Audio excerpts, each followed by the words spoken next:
वो बुला के यहीं पर पढ़ते काहे के लिए सभी सब।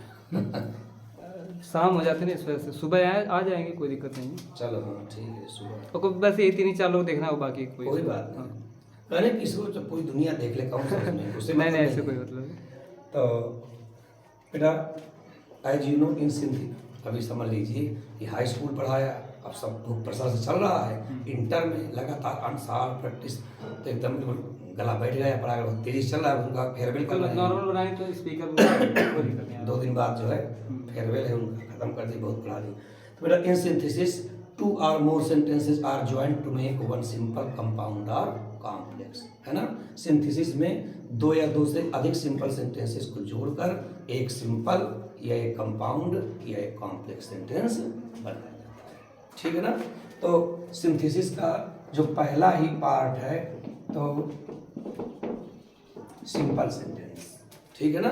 और ज़्यादातर एग्जाम में क्या आता है, ये तो सिंपल बनवाएगा या तो कॉम्प्लेक्स, या तो सिंपल या तो कॉम्प्लेक्स ज़्यादातर। तो सिंपल के भी बेटा 4 पार्ट्स। अच्छा ये बताइए, आप बता सकते हैं क्या कि सिंपल कितने भाग होते हैं? अगर सिंपल, वही कह रहा हूँ, अगर सिंपल के 8 भाग होते हैं, अगर 8 भागों के नाम आप लर्न बाई हार्ट हैं आपको, कि पहले आप पार्टिसिपल है, फिर इन्फिनिटिव है, या फिर नॉमिनेटिव एब्सोल्यूट है, ऐसे कहकर अगर 8 भागों के नाम ले लिया, 2 सेंटेंसेज यहाँ हैं, 8 भागों के लिए आपने नाम ले लिया, तो कौन सा भाग पकड़ जाएगा, है ना। तो जान जाओ सिंपल बन जाए। तो पहला जो सबसे ज़्यादा इम्पॉर्टेंट पार्ट है बेटा, राइट करेंगे ना, हाँ बहुत ज़रूरी है, हम बहुत विस्तृत से व्याख्यान नहीं करेंगे, लेकिन इतना कि बिल्कुल हिटिंग हो। तो पहला भाग सिंपल का बेटा क्या है, पार्टिसिपल। क्या है पहला भाग, क्या है, पार्टिसिपल। आप भी साथ साथ चले हमारे, है ना, देखो स्पीड से बहुत राइटिंग बनाने के चक्कर में कुछ ना पढ़ो। पार्टिसिपल,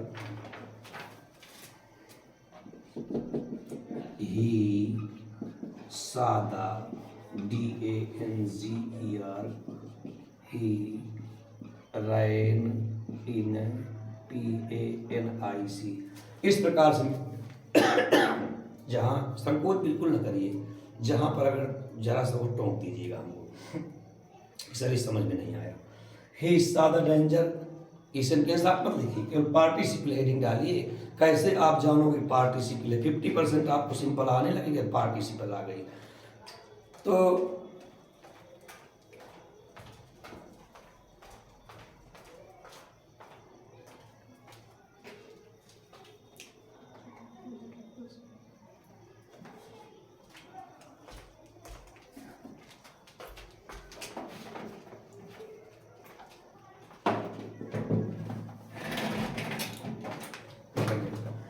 देखिए सिंथेसिस की बेटा मांग करी पढ़ाने की, ठीक है ना।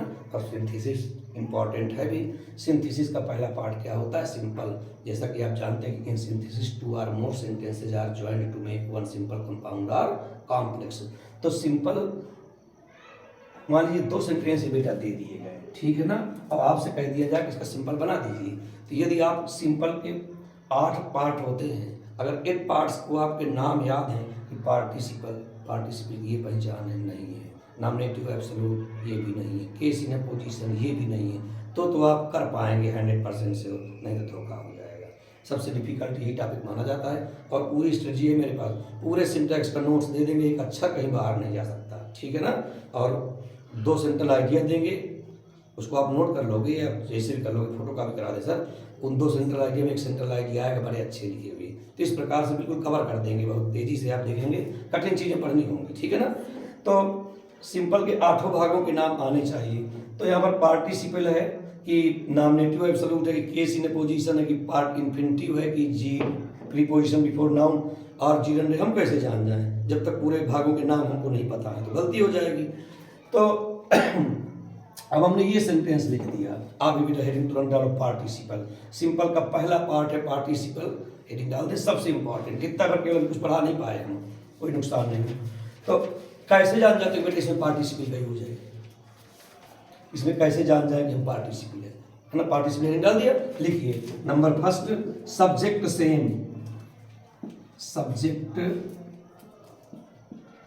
सेम होंगे, साथ में लिखा रहे हैं यानी तो लैंग्वेज क्या होती, दिए हुए सभी सिंपल सेंटेंसेस के सब्जेक्ट क्या होंगे, कॉमन होंगे, सेम होंगे। इतनी लैंग्वेज है, टाइम नहीं बहुत कि हम बहुत लैंग्वेज दिखाएं। सब्जेक्ट क्या होंगे बेटा, पहली पहचान है, सब्जेक्ट सेम हो।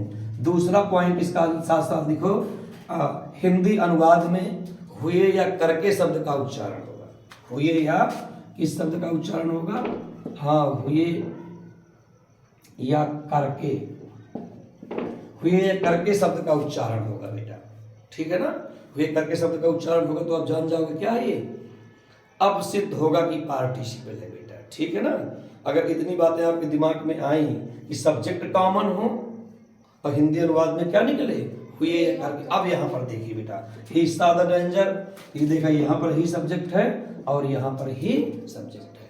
अब थोड़ा दिमाग चला कि यार सब्जेक्ट कहीं से पार्टिसिपल तो नहीं है। दूसरी पहचान, उसने खतरे को देखा, वह भय के मारे भाग गया। तो खतरे को देख कर वह भाग गया, भय के मारे भाग गया। खतरे को देख कर, तो देखिए देख कर या करके, तो आ गया। तो हम अब जान गए किसका यूज है, पार्टिसिपल।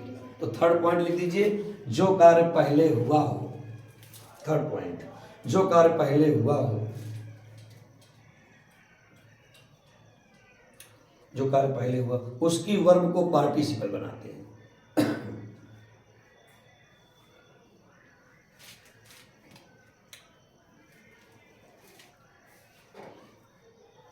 देखिए बेटा, जो कार्य पहले हुआ उसकी वर्ब को क्या बनाते हैं, पार्टिसिपल बनाते हैं।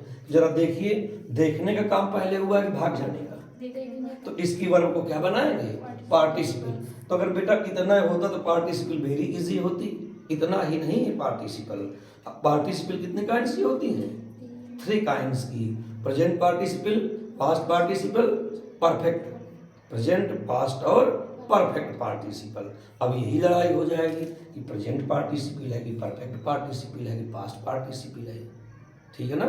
तो अब इसको कैसे समझें, है ना बेटा। इतनी समय का बहुत अभाव, इतना कम 20-22 दिन लिए बैठे हैं और एक माइंड में स्टक करके घुसे रहते थे। मेरे पास सब टॉपर में शिवाजी इंटर कॉलेज का बता दूं, मैं टीचर हूँ 17 साल से, और 96 नंबर तक देने, कोई चीज़ बाहर से आती ही नहीं जब हम पढ़ा देते हैं। अब बिल्कुल स्ट्राइक करके घुसेगी दिमाग में।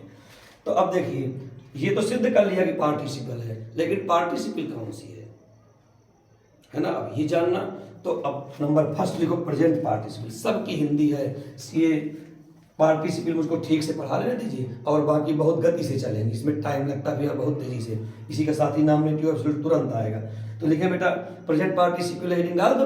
कैसे पहचानोगे, डैश कर दो, प्रेजेंट पार्टिसिपल ब्रैकेट में लिखो। नंबर फर्स्ट क्या डाल दिया आपने,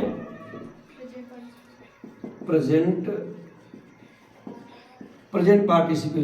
तो कैसे बेटा, मेन वर्ब की first form plus ING. Main verb की फर्स्ट फॉर्म में आईएनजी लगने से क्या बनता है, प्रेजेंट पार्टिसिपल बनती है।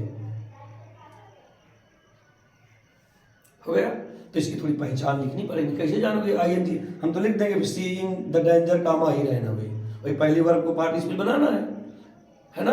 तो हम तो लिख देंगे सीइंग द डेंजर, लेकिन कैसे मालूम चले कि प्रेजेंट पार्टिसिपल इसमें यूज है। तो लिखें, जब वाक्यों के कार्यों से जब वाक्यों के कार्यों से फास्टनेस व्यक्त हो, फास्टनेस व्यक्त हो।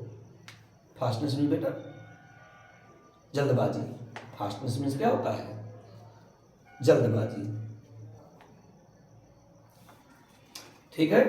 जब वाक्यों के कार्यों से क्या व्यक्त हो, जल्दी जल्दी व्यक्त हो। देखिए, in participle 2 works are going on at the same time. Participle में 2 कार्य साथ साथ चलते हैं, एक देखने का काम हुआ और एक भागने का काम हुआ। तो वाक्यों के कार्यों से फास्टनेस व्यक्त हो, या यूं कह दें कि जब 2 कार्यों के बीच में समय का अंतर शून्य हो, कार्यों से जल्दबाजी व्यक्त करी गई हो। अब शेर को, खतरे को देखा, शेर को देखा, भागा, तो जब भागेगा तो जल्दबाजी ही तो है, फास्टनेस है, ठीक है ना। 2 कार्यों के बीच में समय का अंतर शून्य है। ऐसा नहीं कि सर्प गिर जाए तो देख लीजिए कैसा सर्प है, अब तो भाग चलोगे सीधा। तो ऐसी स्थिति में किसका फॉर्मेशन होता है, प्रेजेंट पार्टिसिपल का बेटा। इसलिए सिद्ध है कि उसने खतरे को देखा, भागा। जब भागने जैसी स्थिति है तो तो वाक्यों में क्या है, फास्टनेस है, सिद्ध है, क्या बनेगा, प्रेजेंट पार्टिसिपल। सब्जेक्ट को सेम पाया, हिंदी अनुवाद करने में हुए कर या करके में से कोई वर्ड हमको मिल गया, तो जो काम पहले हुआ उसकी वर्ब को क्या बना देंगे, पार्टिसिपल। तो क्या कर देंगे बेटा, यहाँ सा को क्या कर देंगे, seeing, seeing the danger, seeing the DANGER comma he ran in PANIC, seeing the danger comma he ran in panic. Note कर लीजिए, सेंटेंस पहले नोट करेंगे आप, फिर उसके बाद ये seeing the danger comma he ran in panic.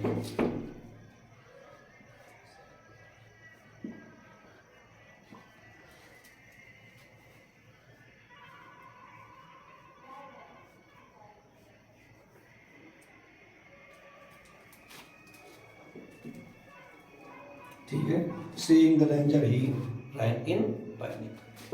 जैसे सेंटेंस लिख दे बेटा, जंप अप ही, हाँ लिख दो, he ran away. Jump up कूद गया, ही रैन अवे, और वह क्या हो गया, भाग गया। क्या बन जाएगा, जंपिंग अप, ना लिखना इसको, मान लो जंपिंग अप कामा ही, कूद करके वह भाग गए।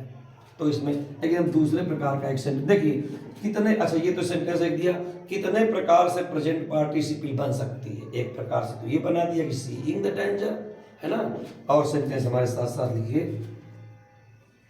आई सा, लिखते चलिए, आई saw a blind man, I saw a blind man, full stop, he was, CARRY, he was carrying a lamp। इस प्रकार से बेटा, I saw a blind man, मैंने एक अंधे आदमी को देखा, he was carrying a lamp। ठीक है, तो अब मैंने एक अंधे आदमी को देखा, he was carrying। अब कहोगे आप कि सर आप कह रहे थे पार्टिसिपल लिखवा दिया हमको, पार्टिसिपल और सब्जेक्ट सेम होते हैं। अब आप बेटा यहाँ पर देख रहे हो आई और यहाँ देख रहे हो ही, तो सर कहाँ सब्जेक्ट सेम है, तो सब्जेक्ट यहाँ पर सेम है। देखिए, आई सा अ ब्लाइंड मैन, मैंने एक अंधे आदमी को देखा, he was carrying a lamp. तो यहाँ पर ये ऑब्जेक्ट जो है ना, ये एक्शन कर रहा है। मैं तो यहाँ पर खड़ा हूँ, चाहे अंधा निकले चाहे जैसा आदमी निकले, आई सा मैंने देखा, तो देखना कोई एक्शन है, देखना कोई कार्य। अगर हम बोल रहे हैं तो आपको सुनाई पड़ रहा है ना। हम अगर लिख रहे हैं तो आपको दिखाई पड़ रहा है। अगर कोई मरा चूहा ले आएगा तो आपको पीछे गंध आ जाएगी। तो ये कोई एक्शन, स्मेल है, सी है, वाच है, हियर है ना। ये वर्ब ऑफ परसेप्शन है, प्रत्यक्ष ज्ञान की क्रियाएं हैं, इनसे कोई एक्शन का बोध नहीं होता। आई सॉ अ मैन, मैंने एक ब्लाइंड मैन देखा, मैन एक्शन कर रहा है, ही वॉज कैरिंग, इस मैन के लिए ही का यूज है, मैन एक्शन कर रहा है, सब्जेक्ट कौन है, यहाँ पर से मैन है। ठीक है ना। इसको किस प्रकार से बनाएंगे बेटा, I saw uh blind man, किस कंडीशन में बेटा, कैरिंग। अभी मैन लिखा है तो इस ही को कैंसिल कर दिया, वाज को कैंसिल कर दिया, बचा क्या, कैरिंग आ लैम्प। तो I saw a blind man, CARRYING, carrying a lamp. बोलिए, I saw a blind man, कैसी कंडीशन में, कैरिंग आ लैम्प। तो ये बेटा यहाँ पर जो पार्टिसिपल आई है ना, ये ऑब्जेक्ट के सेंस को पूरा कर रही है। ठीक है ना। लेकिन वो मतलब ना रखो किसके सेंस को पूरा कर रही है। कितने प्रकार के सेंटेंस आज तक बोर्ड में आ चुके हैं, उनकी जानकारी। आहिस्ता अ ब्लाइंड मैन, कैसी स्थिति में, कैरिंग अ लैम्प। जैसे कहते हैं आहिस्ता a boy, full stop, he was smoking a cigarette. क्या कह देंगे, आहिस्ता अ बॉय, किस कंडीशन में, क्या स्मोकिंग अ सिगरेट। और सेंटेंस आ चुका है, अ हंग्री फॉक्स सा सम बंचेज ऑफ ग्रेप्स, ग्रेप्स के लिए दे वर हैंगिंग, तो अ हंग्री फॉक्स सा सम बंचेज ऑफ ग्रेप्स कैसी कंडीशन में, हैंगिंग ऑन अ वाइन, अंगूर की लता में लटके हुए। तो इस प्रकार से ये प्रेजेंट पार्टिसिपल, ये मत समझ लेना कि यहीं पर शुरू में वर्ब की फर्स्ट फॉर्म में आईएनजी बेटा लगता है, ऐसी स्थिति होगी जब ऑब्जेक्ट में भी दिखेगा। यहाँ के सब्जेक्ट सेम ना दिखें, ये मैन आए कुछ भी आए हो, उसी के लिए कोई प्रोनाउन यूज होगा, फिर आईएनजी फॉर्म यूज हो तो जान जाएंगे कि इस प्रकार से प्रेजेंट पार्टिसिपल आती है, ठीक है ना। थर्ड बेटा, आहिस्ता अ ब्लाइंड मैन, अब थोड़ा ठहराव है तो लग सकता है, हम कोई ऐसी बात है जो करेक्शन तो पढ़ नहीं रहे हैं तो आप लगा सकते हो, नहीं लगा जब दो पार्ट अलग होते हैं इस प्रकार से, सीइंग द डेंजर तो हमने अपने आप से लगा रखा है, सीइंग द डेंजर, और यहाँ पर सब्जेक्ट आ रहा है दूसरा लगा दिया है, हार्ड एंड फास्ट नहीं है लगाना, ठीक है। दूसरा बेटा इसे कहते हैं कि ही वाज हंग्री, लिखो साथ साथ, ही वाज HUNGRY,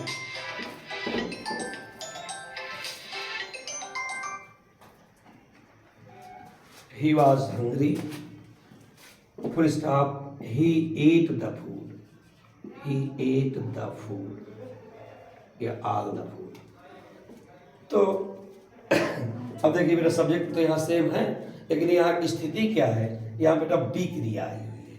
इज ध्यान रखना, बी क्रिया का बहुत काम पड़ेगा।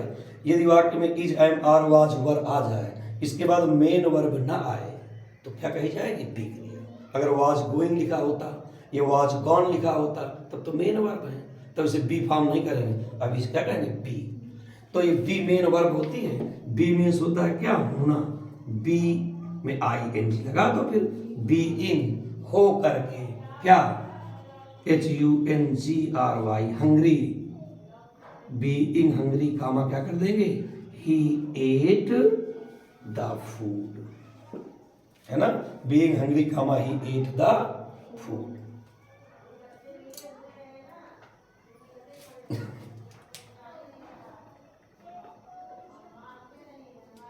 ठीक है, प्रेजेंट पार्टिसिपल कोई दिक्कत तो नहीं। जब कभी फास्टनेस हो, जल्दबाजी लगे तो कौन सी पार्टिसिपल होगी, प्रेजेंट। और इसमें प्रॉब्लम किसके साथ होती है, पास्ट पार्टिसिपल तो बिल्कुल नथिंग है, एक तरीके से प्रॉब्लम होती है परफेक्ट पार्टिसिपल में। जब भी आप कभी डाउट हो कि प्रेजेंट पार्टिसिपल है कि परफेक्ट पार्टिसिपल है, तो अभी पास्ट पार्टिसिपल को माइनर पढ़ लें। सेकेंड नंबर में पास्ट पार्टिसिपल,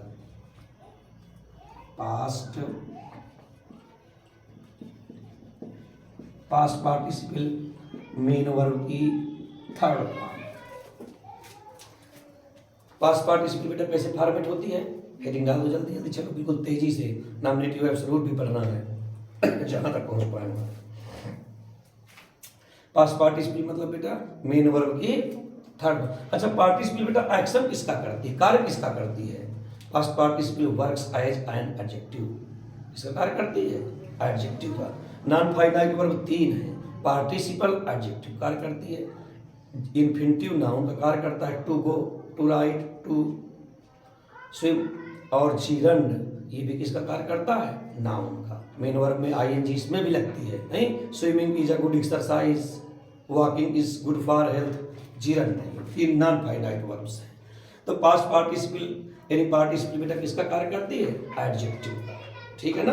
तो पास्ट पार्टिसिपल मेन वर्ब की थर्ड फॉर्म लगने से बनती है, कैसे जाने, तो हमारी लैंग्वेज, स्वयं की लैंग्वेज, किसी गाइड कुंजी की भाषा नहीं है ये, लिखें, जब कोई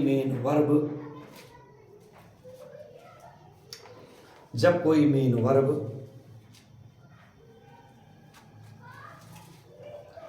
किसी नाउन के पहले आकर, जब कोई मेन वर्ब किसी नाउन के पहले आकर एडजेक्टिव का कार्य करे,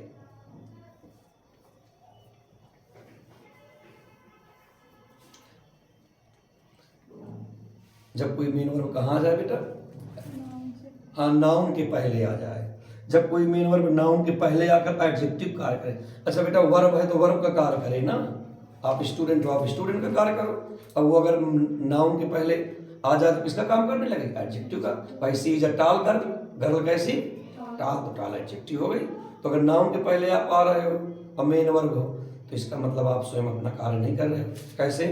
जैसे हम कहते हैं कि आई, देखिए साथ साथ आई saw a house, I saw a house, full stop, it was burned.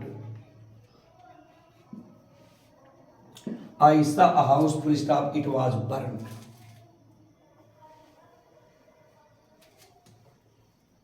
I saw a house, मैंने एक घर देखा, इट वाज बर्न्ड, वह जला हुआ था।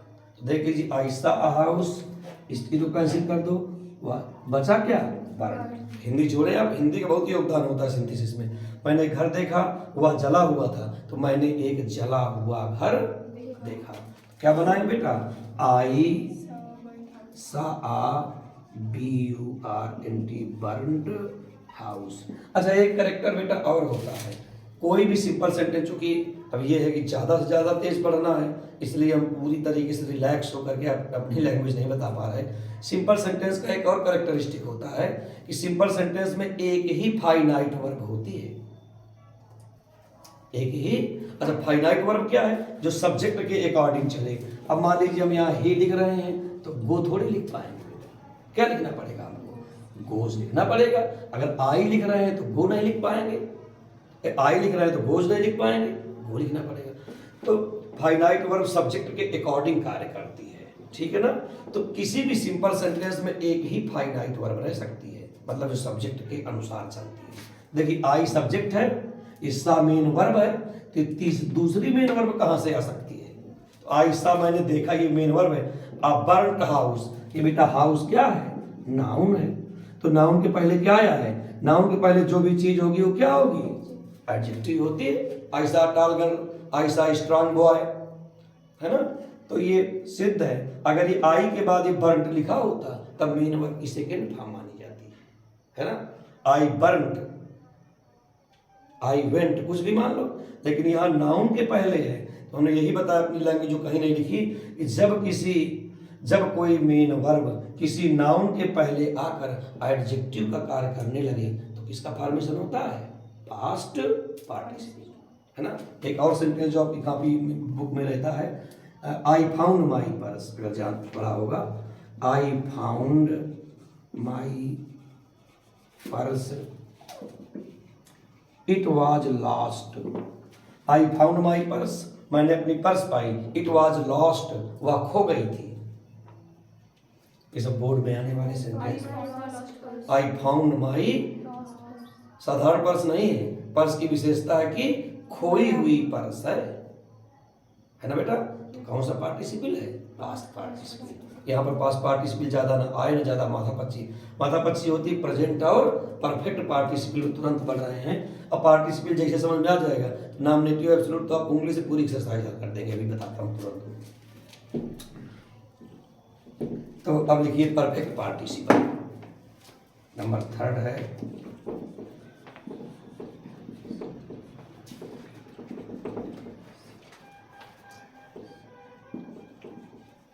परफेक्ट पार्टिसिपल बेटा हैविंग प्लस मेन वर्ब की कौन सी फॉर्म है? 3rd फॉर्म, है ना। परफेक्ट पार्टिसिपल किससे बनती है? हैविंग प्लस मेन वर्ब की 3rd। तो प्रेजेंट पार्टिसिपल में बेटा क्या लैंग्वेज बताई थी कि कार्यों से क्या व्यक्त हो? फास्टनेस, जल्दबाजी व्यक्त हो। दो कार्यों के बीच में समय का अंतर बहुत कम हो, ना के बराबर हो, शून्य, कुछ भी भाषा, तो इसकी लैंग्वेज बिल्कुल अपोजिट लिखो। जब एक कार्य के समाप्त होने का आभास हो एवं दूसरा कार्य बाद में शुरू हो,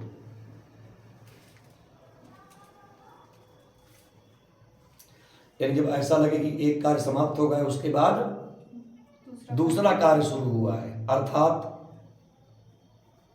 जल्दबाजी व्यक्त ना हो।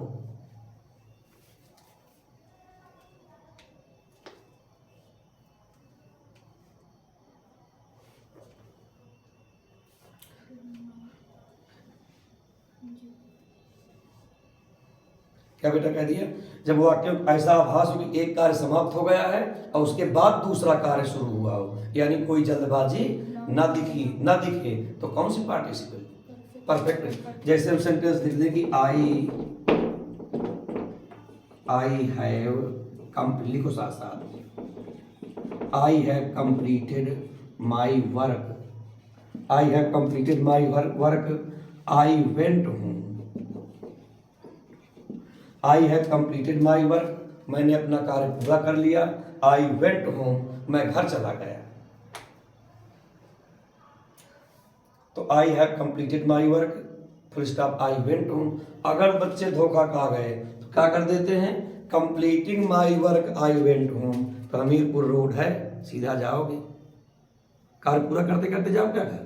नहीं जाओगे ना। तो इसका मतलब अब वर्ब ही से स्पष्ट है कि कंप्लीटेड माई वर्क, और इसमें कहाँ कोई है कि कितनी देर में क्या, कहाँ जल्दी, कोई फास्टनेस का, किसी जल्दबाजी का आभास, एक कार्य समाप्त होने का आभास और फिर उसके बाद घर जाने का कार्य, ठीक है ना। तो यहाँ पर बेटा परफेक्ट पार्टिसिपल बनेगी तो कैसे बनेगी? हैविंग,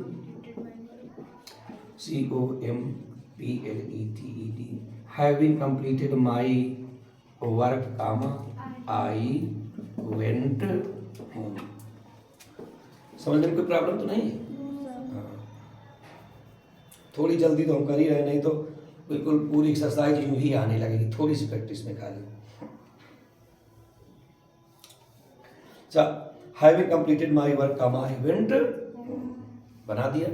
अब जैसे हम और सेंटेंस लिखते हैं, जैसे I wrote a letter, I wrote a letter, I posted it, I posted it.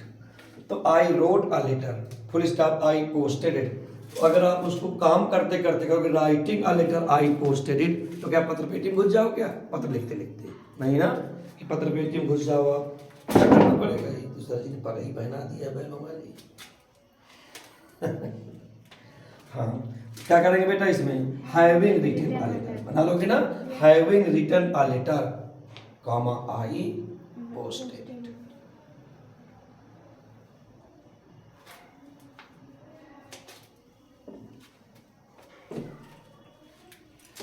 लेकिन बेटा एक और सेंटेंस जो ज़्यादा गलती करवाता है, जब सेंटेंस पैसिव एक्शन में हो, नॉमिनेटिव एब्सोल्यूट में तो भरमार रहती इसकी आने में, तो हम पार्टिसिपल में ही बताएं। कैसे पैसिव एक्शन में लिखें?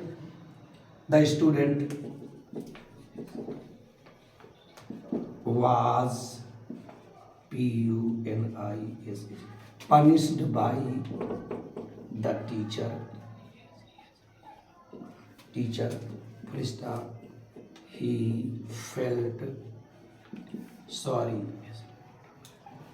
ये देखिए बेटा, the student was punished by the teacher full stop, he felt sorry. आप क्या कहोगे?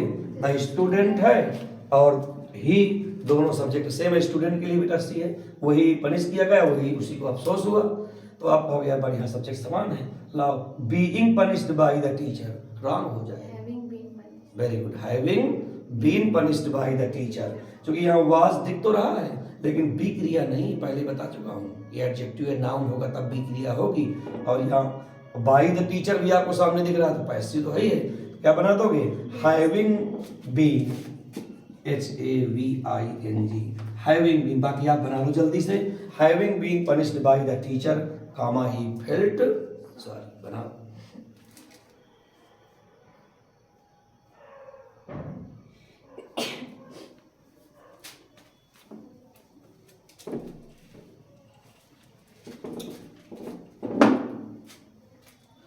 तो बेटा पार्टिसिपेट देखिए बहुत बड़ा रोल होगा, 50% इसका रोल होगा, नॉमिनेटिव एब्सोल्यूट में सी भूमिका होगी। क्या है पार्टिसिपल? अगर मान लीजिए अभी तक आप नहीं जानते रहे इतना कि पार्टिसिपल का ख्याल आया कि यार देखें पार्टिसिपल तो नहीं है, सब्जेक्ट क्या होना चाहिए बेटा? सेम। हिंदी अनुवाद में क्या निकलना चाहिए? हुए कार्य करके जो काम पहले हुआ उसके वर्ब को पार्टिसिपल। इतने से काम नहीं बनता। अगर जल्दबाजी हो प्रेजेंट पार्टिसिपल ING लगाएंगे, अगर एक काम खत्म हुआ हो फिर दूसरा काम शुरू होने का आभास हुआ हो तो हैविंग प्लस वर्ब की थर्ड फॉर्म। पैसिव वॉइस में होगा हैविंग बीन, बी क्रिया आएगा, बीइंग। इतनी सी पार्टिसिपल है, लेकिन हिंदी के बड़ा रोल जितना आपने लिखा सब, ठीक है ना? कोई क्वेश्चन, कोई प्रॉब्लम? ठीक है ना? अब प्रॉब्लम के समय जब आप घर में जाओगे प्रैक्टिस करोगे तो आपको ये उलझ जाओगे थोड़ा सा कि प्रेजेंट है कि परफेक्ट है, कभी थोड़ा सा डाउट होगा तो आप यहाँ रिमूव कर देंगे। दूसरा पढ़ते हैं हम लोग, वैसे तो हमें पीरियड में पार्टिसिपल जो सामान्य क्लास होती पार्टिसिपल और मन से पढ़ाते हैं, लेकिन इतना पर्याप्त है इतना मन हमारा। दूसरा nominative absolute, nominative ABSOLUTE, nominative absolute. Hindi केवल नाम सुन लो, हिंदी लिखना गंदा लगेगा। नॉमिनेटिव एब्सोल्यूट का मतलब होता है बेटा कर्ता का स्वतंत्रीकरण। सुना है ना, कर्ता का स्वतंत्री। कौन पढ़ाते हैं सर आपको? Sumit sir, Devesh sir. हाँ, देवेश सर। ग्रामर। अच्छा अच्छा, ठीक है। हम लोग नाम से एक दूसरे को सब जानते हैं। हम शिवाजी लगातार 17 साल से लगातार जो मेरी रिक्शा आई 96 नंबर सभी रहे। हम अकेले टीचर तो बाद में और थोड़े बहुत आ गए हैं, कोई बात नहीं है।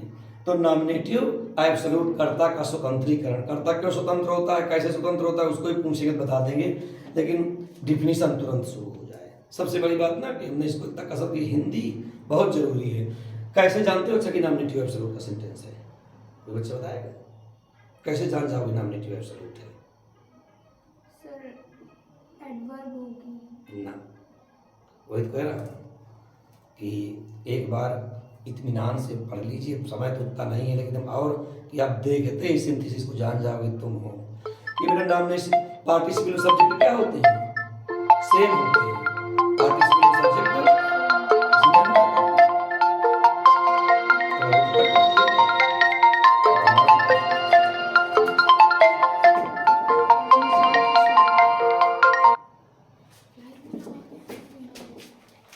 देखिए बेटा, सब्जेक्ट डिफर होंगे।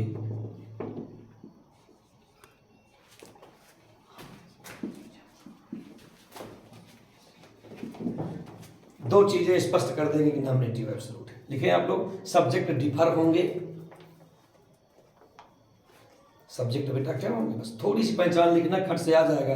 आप चैप्टर घर में उठाएंगे 1 सेकंड में जान जाओ क्या है पूरी एक्सरसाइज। सब्जेक्ट बेटा क्या होंगे इसके? डिफर का मतलब भिन्न भिन्न हो, यानी तो लैंग्वेज क्या लिखाया करते हैं अपनी, लिखना नहीं है। जब दिए हुए सिंपल सेंटेंसों से पहचान तो पार्टिसिपल की ही लगी, पहचान पार्टिसिपल की ही लगेगी, लेकिन कर्ता क्या हो? भिन्न भिन्न हो। तो बस इतना लिखा दिया, सब्जेक्ट क्या हो? डिफर हो। और दूसरा पॉइंट बनाओ, उनमें कारण एवं परिणाम का संबंध होगा। दो सेंटेंस जो होंगे उनमें कारण और परिणाम का क्या होगा? संबंध होगा, रिलेशन होगा। तीसरा पॉइंट और बना दो, जो कार्य पहले हुआ हो, जो कार्य पहले हुआ हो,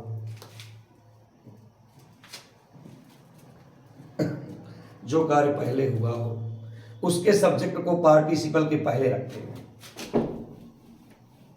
जो कार्य पहले हुआ हो उसके सब्जेक्ट को पार्टिसिपल के पहले रखते हैं।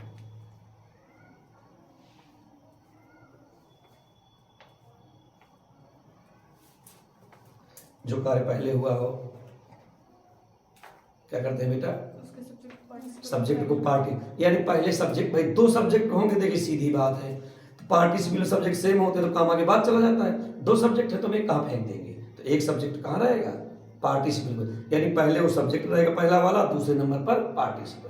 तो पार्टिसिपल में जो रूल पढ़े हैं तो उसमें तो डिफरेंस करना होगा, प्रेजेंट है कि परफेक्ट है। इसमें कुछ नहीं, केवल 3 रूल, नॉमिनेटिव एब्सोल्यूट, खत्म। क्या लिखें? यदि वाक्य में बी क्रिया आए तो बीइंग का यूज। रूल फर्स्ट, 3 रूल है सिर्फ। नंबर फर्स्ट, यदि वाक्य में बी क्रिया आए तो बीइंग का यूज करते हैं। जैसे हम सेंटेंस लिखते हैं, the class was over, the students went home. अब देखिएगा बेटा, अब जब बैठोगे, हमें सिंपल बनाना, सिंपल का आदेश मिला ब्रैकेट में, तो सिंपल बनाना है, पार्टिसिपल तो नहीं। आप अपने मन में लाओगे, कहोगे नहीं भाई पहला सब्जेक्ट क्लास है, दूसरा सब्जेक्ट क्या है? स्टूडेंट है। तो कहोगे नहीं भाई इसमें सब्जेक्ट सेम नहीं है। तो पागा एक सब्जेक्ट डिफर तो है, बस इतना देखना है, काज एंड रिजल्ट। तो देखा क्लास ओवर, अभी हम रख दें बेटा भैया, ठीक है हो गया, तो आप अपने आप चले जाओगे। तो क्लास ओवर हुआ ये रीजन है जिसका रिजल्ट हुआ कि स्टूडेंट्स चले गए, है कारण परिणाम। अब बी क्रिया देख लो, ये वाज बेटा ये बी क्रिया है क्योंकि यहाँ ओवर लगा है, ना ये मेन वर्ब है, ना ing फॉर्म है, ना कोई फॉर्म है, ठीक है ना। तो अब ये बी क्रिया है कि नहीं, तो पहला सब्जेक्ट बेटा यहाँ पर क्या लिख देंगे, द क्लास पहला लिख देंगे, ऐसे वाज को क्या बना देंगे, participle, the class being over comma the students went home.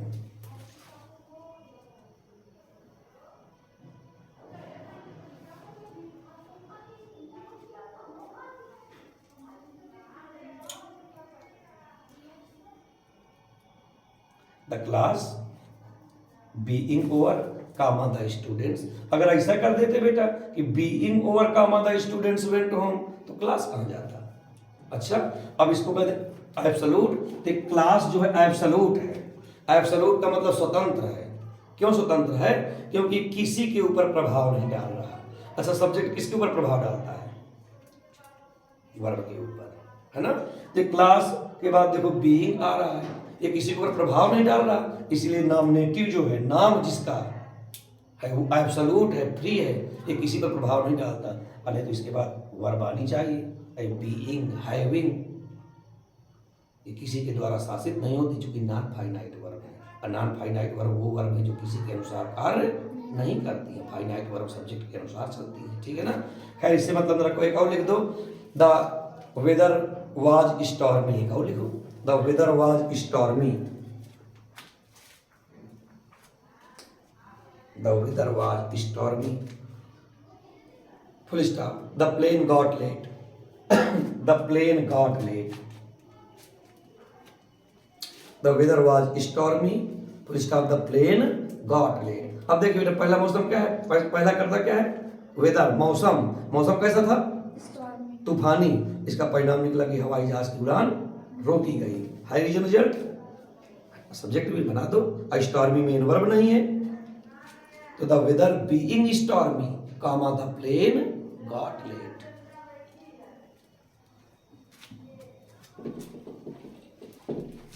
दूसरा पॉइंट, दूसरा रूल लिखिए, यदि वाक्य एक्टिव वॉइस में हो, तीन रूल है, बिल्कुल सरल है, कोई दिक्कत नहीं पड़ेगी ज्यादा।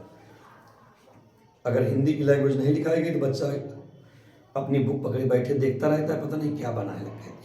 यदि वाक्य किस में हो बेटा, एक्टिव वॉइस में हो, तो ब्रैकेट में लिख दो मेन वर्ब आए, इतना लिख दो। यदि वाक्य में क्या आ जाए, मेन वर्ब आए, तो हैविंग प्लस मेन वर्ब की थर्ड फॉर्म का यूज करते हैं, हैविंग प्लस वर्ब की थर्ड फॉर्म का यूज करते हैं।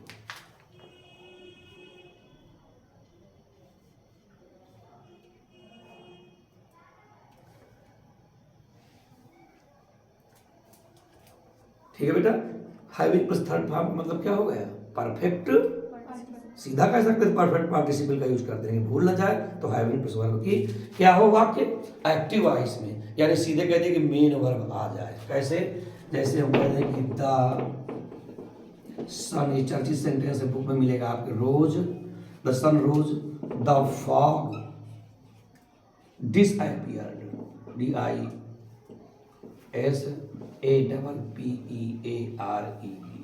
ये देखिए, द सन रोज, सूर्य भगवान निकल आए, ये कारण है जिसका परिणाम निकला कि फॉग क्या हो गई, है ना। पहला है सन, सूर्य, सूर्य का निकलना रीजन है, और रिजल्ट निकला कि जो फॉग है, कोहरा, कुहासा, धुंध क्या हो गई, भाग गई, खत्म हो गई, डिसअपीयर, लुप्त हो गई, है कारण परिणाम बेटा। अब ये देखिए, हमने कहा था यदि वाक्य एक्टिव वॉइस में हो, अब एक्टिव वॉइस में नहीं समझ में आ रहा क्या बता रहे सर जी, यदि वाक्य में क्या आ जाए, मेन वर्ब आ गई है, मेन वर्ब, तो बस परफेक्ट पार्टिसिपल करता भिन्न भिन्न कारण परिणाम का संबंध देख लिया। तो आप क्या लिख दोगे, the sun having, the sun having risen, the sun having risen comma the fog disappeared,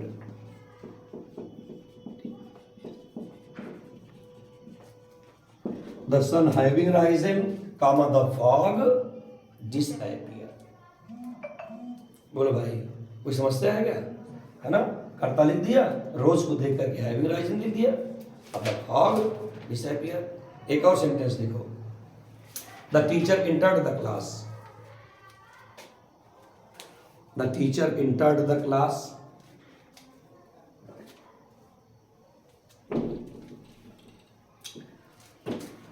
the students stood up, the teacher entered the class, the students stood up,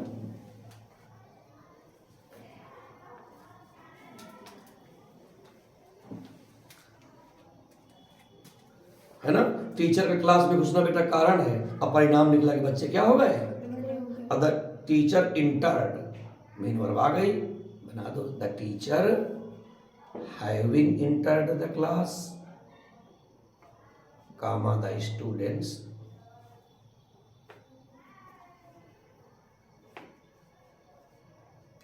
बोलो कोई परेशानी। तो अच्छा बेटा तीसरा रूल मोस्ट इंपॉर्टेंट हम कहेंगे, very important sentence हम कहेंगे, लेकिन यदि वाक्य पैसिव एक्शन में हो, इसमें बहुत गलतियां होती हैं। 50 बच्चों में का 5 बच्चा ना बोर्ड में बना पाए गलती से। कैसे? यदि वाक्य पैसिव एक्शन में हो तो अभी पार्टिसिपेट पढ़ाया मैंने आपको, क्या लगा देते हैं पैसिव वॉइस में, having been plus third form. यदि वाक्य पैसिव वॉइस में हो तो हैविंग बीन प्लस वर्ब वाक्य की हैविंग बीन प्लस वर्ब की third form.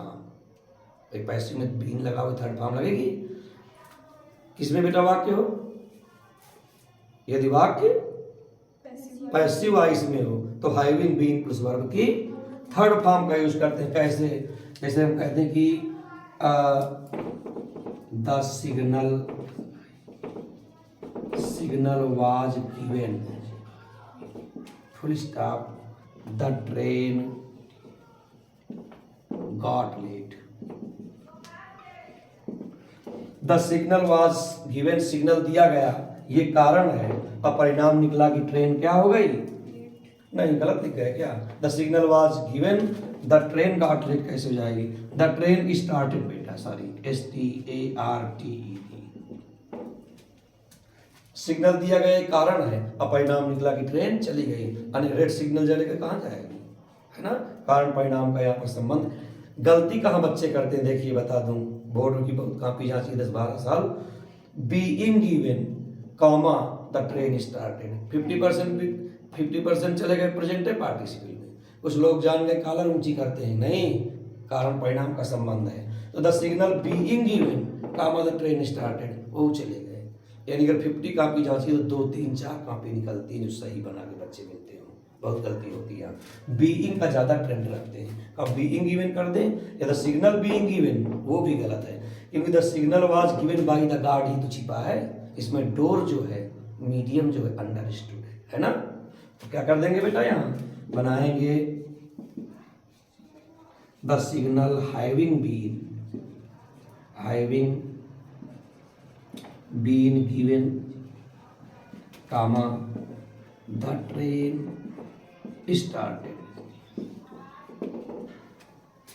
The signal having been given comma the train started. हो गया।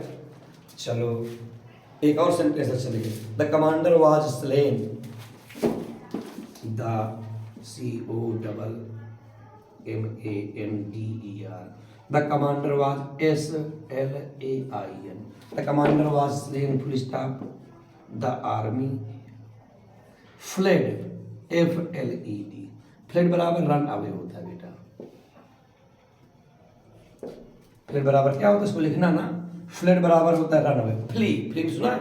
एक बार एग्जाम में आ गया कि the army flee away, fled away, तो फ्ली मीन्स खुद होता है रन अवे, तेजी से भाग जाना, फ्ली के साथ अवे का यूज नहीं करते। एक टॉपिक में आता है सुपरफ्लुअस एवं स्लैंग्स, जो ना किसी गाइड में रहता आपके ना कोई टीचर पढ़ाए। ये कहते हैं सी इज माई कजन सिस्टर, तो कजन मीन्स खुद होता है चचेरा ममेरा फुफेरा, सिस्टर या ब्रदर की आवश्यकता नहीं है। सी रिटर्न बैक, तो रिटर्न मीन्स खुद ही कम बैक होता है, बैक लगाने की आवश्यकता नहीं है। सी made a blunder mistake, blunder means खुद होता है बहुत बड़ी गलती, मिस्टेक लगाने की कोई आवश्यकता नहीं। तो the commander was slain, slew slain, चाकू या छुरा या तलवार घोंप दिया गया, तो जैसे कमांडर को चाकू छुरा मारा गया, आर्मी क्या हो गई, भाग गई। तो द कमांडर बीइंग न लगा दे धोखे में, हैविंग बीन स्लेन, ये तो जान ही रहे हो, चाहे कुछ मतलब होता हो, वाज लिखा है थर्ड फॉर्म है यहाँ, वाज स्लेन का मतलब आर्मी फ्लैट बना लीजिए, the commander having been slain.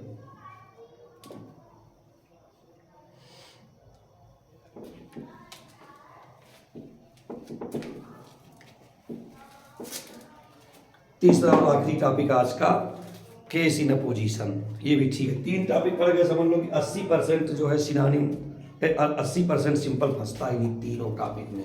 Case oblique phrase in opposition, CASE case या PHRASE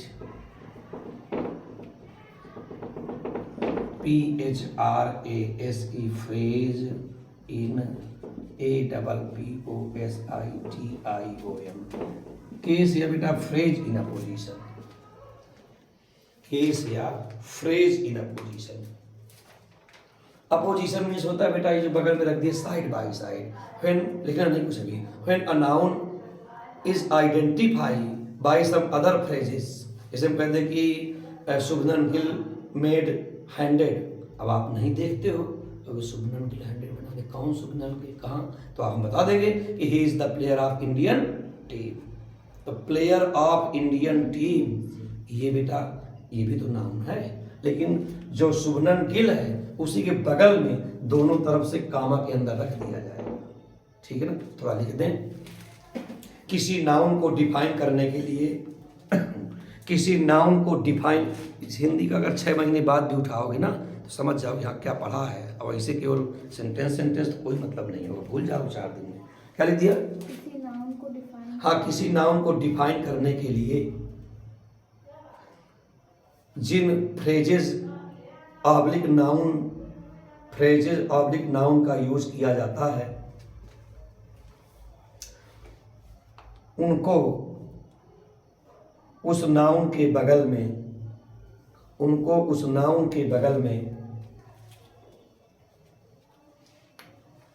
कॉमा के अंदर रख देते हैं, इसे बना दो, इसे कॉमा के अंदर रख देते तो ये बना दो चिन्ह, ऐसे बना दो, के अंदर रख देते हैं, ये बना दो इसे करके, कॉमा के अंदर रख देते हैं, दोनों तरफ से कॉमा लगा देते हैं, यानी कहने का मतलब, यानी बेटा एक वाक्य में कोई बात कही गई होगी, न लिखना खुद देखना, एक वाक्य में बेटा कोई बात कही गई और दूसरे वाक्य में क्या किया गया, उसको डिफाइन कर दिया गया, उसके विषय में बता दिया गया, ठीक है ना। तो जैसे कहते हैं कि Vladimir Putin is very dangerous leader, leader तो है सर जी, डेंजरस कहाँ का है, तो हमें कहना पड़ेगा कि he is the president of Russia, तो द प्रेसिडेंट ऑफ रसिया किसको डिफाइन कर रहा है, पुतिन को, है ना। तो पुतिन के बगल में द प्रेसिडेंट ऑफ इंडिया लिख करके रख देंगे, तो तब कहाँ बंद कर देंगे। अच्छा एक बात और है, जो अपोजिशन वाला बेटा वाक्य है उसके अंदर वर्ब का प्रयोग वर्जित है, हम वर्ब का यूज नहीं कर सकते हैं। तो लिखे साथ साथ, Milton was blind, full stop, he is the writer of paradise lost, ठीक है ना। तब मिल्टन वाज ब्लाइंड, आप कहे तो सर कौन मिल्टन, ब्लाइंड है तो हम क्या करें, मिल्टन वाज ब्लाइंड, कौन मिल्टन, तो देखिए यहाँ पर बेटा डिफाइन किया गया है उसको, क्या, the writer of paradise lost है, डिफाइन किया गया कि नहीं किया गया, इसको क्या कर देंगे यहाँ पर क्या लिखेंगे, मिल्टन, कौन मिल्टन, उसको डिफाइन करने वाले जो वर्ड हैं, the writer of paradise lost, दोनों तरफ से कामा के अंदर बंद करके उसी नाउन के बगल में रख देंगे, इसको डिफाइन कर रहा है, तो मिल्टन को डिफाइन किया जा रहा है, तो क्या लिख देंगे, यहाँ पर लिख देंगे the writer of paradise lost, फिर कामा लगा दीजिए।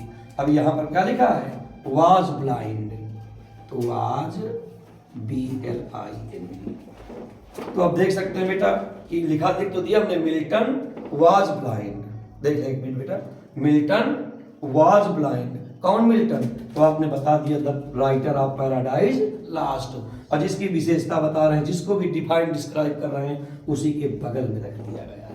ध्यान रखेंगे वर्ब का प्रयोग वर्जित है। तो खत्म कर दिए थोड़ा सा है जरा सा।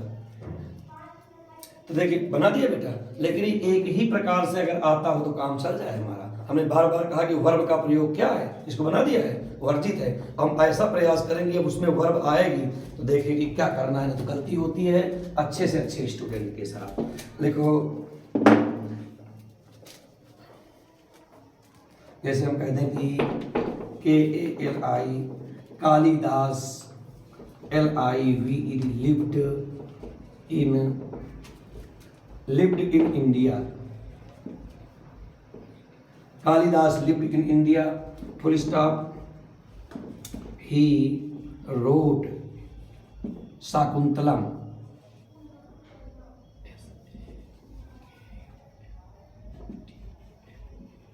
ये Kalidas lived in India, full stop, he wrote Shakuntalam. अभिज्ञा शाकुंतलम का नाम सुना ना, कालिदास ने लिखा है। कालिदास का एक नाटक है अभिज्ञा शाकुंतलम, ठीक है। तो अब कालिदास लिव्ड इन इंडिया। अब आप बच्चे क्या कर देते हैं, यहाँ पर लिखेंगे KALI, पूरे स्टूडेंट लिख देते हैं, एक दो को छोड़ दो पूरी क्लास। कालिदास अब क्या लिख देते हैं, कामा लगा के रोट शाकुंतलम, फिर कामा लगा देते हैं और वर्ब मिल जाती है लिव्ड इन इंडिया लिख देते हैं। तो हमने बताया कि वर्ब का प्रयोग, जो फ्रेज में वर्ब नहीं आती, अब क्लाज बिना वर्ब की नहीं होगी। क्लाज और फ्रेज में अंतर है कि क्लाज में सब्जेक्ट होगा वर्ब होगा क्लाज में, और जो फ्रेज होगा वाक्यांश उसमें किसी भी सूरत में वर्ब नहीं होगा। इसे the girl in blue T shirt, तो इन ब्लू टी शर्ट ये फ्रेज है, इसमें वर्ब नहीं होगी, ठीक है ना। तो कालिदास, अब बेटा अभी रोट शाकुंतलम लिख रहे हैं तो गलत क्या करते, very good, the writer of Shakuntalam आप लगाना पड़ेगा फिर जब बनाएंगे। तो क्या कर देंगे यहाँ, Kalidas the writer of SAKUNTLAM Shakuntalam comma LI lived in India, ठीक है ना। Kalidas the writer of Shakuntalam lived in India। तो कालिदास lived in India तो हम लिख ही रहे हैं, कौन कालिदास, डिफाइन कर दिया द राइटर ऑफ शाकुंतलम।